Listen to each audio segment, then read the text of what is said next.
వైఎస్ఆర్సీపీ వాళ్ళని ఇరికిస్తున్నారు. ఒక తమిళనాడు వాడైనా ఒక వైఎస్ఆర్సీపీ వాళ్ళైనా ఈ ప్రభుత్వం ఎలా సహకరిస్తుంది? ఒక పెన్షన్ ఇవ్వడానికే సహకరించడం లేదు, ఒక ఇల్లు ఇవ్వాలంటే సహకరించదు.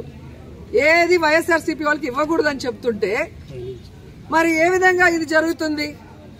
పైనుంచి ప్రెషర్ చేశారు అంటారు. ఇది ఒక డైలాగ్ అఫీషియల్స్ అందరికీ కూడా. నేను అఫీషియల్స్ కి చెప్తున్నాను అండ్ భానుప్రకాష్ కూడా చెప్తున్నాను, నీకు నోరు రోజు రోజుకి పెరిగిపోతుంది. నిన్నలా మొన్న మీరు మాట్లాడిన దాని మీద ఇప్పుడు నేను కేసు ఇవ్వబోతున్నాను. అలాగే డెఫర్మేషన్ సూట్ కూడా వేయబోతున్నాను. ఇన్ని రోజులు నువ్వు కౌన్సిలర్కి ఎక్కువ, ఎమ్మెల్యేకి తక్కువ అని వదిలేశాను. కానీ రోజు రోజుకి నీకు బాగా ఎక్కువైపోయి నువ్వు మాట్లాడే విధానానికి ఫుల్ స్టాప్ పెట్టాలని ఈ రోజు మేము ఒక డెసిషన్ తీసుకుంటున్నాం. ఎందుకంటే నిన్ను కన్న తల్లే నిన్ను చీత్కరించుకుంది. నీ తోడబుట్టిన వాళ్ళే, నీ తమ్ముడు గాని నీ సిస్టర్ గాని నిన్ను చీత్కరించారంటే నువ్వు ఎంత పెద్ద నీచ్ కమీనో అందరికీ తెలుసు. నువ్వు నా గురించి మాట్లాడేంత అర్హత నీకుందా అని అడుగుతున్నా. ఈ రోజు నువ్వు ఎమ్మెల్యే అయిన తర్వాత గంజాకి అడ్డాగా మారిపోయింది పుత్తూరు నగిరి. నువ్వు ఎమ్మెల్యే అయిన తర్వాత ఈ రోజు డ్రగ్స్ కి అడ్డాగా మారిపోయింది. నువ్వు ఎమ్మెల్యే అయిన తర్వాత ఈ రోజు అక్రమ మైనింగ్ జరుగుతుంది, అక్రమ ఇసుక. ఇవన్నీ చేస్తూ నువ్వు మా మీద నిందలేస్తున్నావు.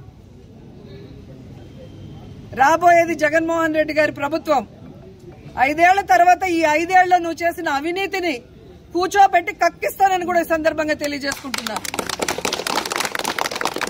మా లీడర్లు బెదిరించో భయపెట్టేస్తో ఎవ్వరు భయపడిపోయేవాళ్ళు లేరు.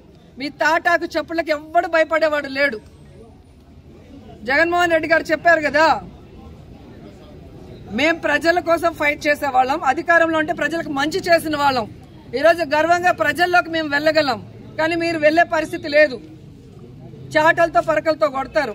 జగన్మోహన్ రెడ్డి ఇచ్చేటివన్నీ ఇస్తాము, అవి కాకుండా మేము చెప్పినవి కూడా ఇస్తామని చెప్పి చంద్రబాబు నాయుడు, పవన్ కళ్యాణ్, లోకేష్ ఎలా ఫెయిల్యూర్ అయిపోయారు, ఎలా ప్రజల్ని మోసం చేశారో అందరికీ తెలుసు.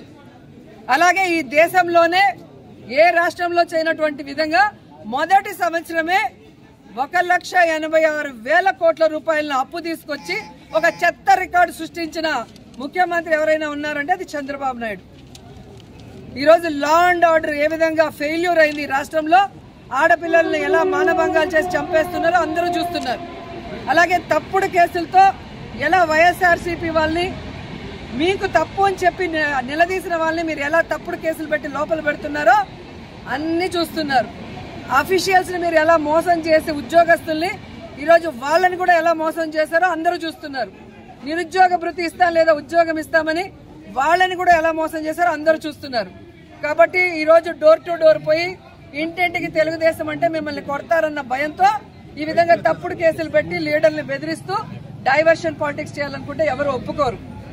ఇంకొకసారి నోరు గనక అదుపు తప్పితే అదే భాషలో నేను మాట్లాడాల్సి వస్తుందని భానుప్రకాష్ ని హెచ్చరిస్తూ ఇదే పోలీసులకు చెప్తున్నాను.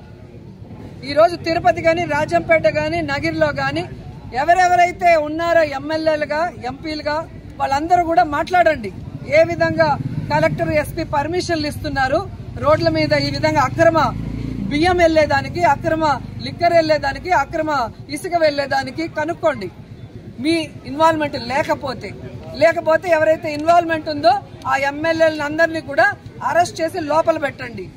అంతేగాని మీ వాళ్ళు అయితే భద్రంగా పెట్టుకుని మా మీద లేని తప్పుడు కేసులు పెట్టి మమ్మల్ని డైవర్ట్ పాలిటిక్స్ చేసేదానికి బలి చేయాలనుకుంటే ఒప్పుకునే పరిస్థితి లేదు. మా కార్యకర్తలకి మేము అండగా ఉంటాం, మాకు జగన్మోహన్ రెడ్డి గారు అండగా ఉంటారు. కోర్టుకు వెళ్తాం, కోర్టు మీద నమ్మకం ఉంది.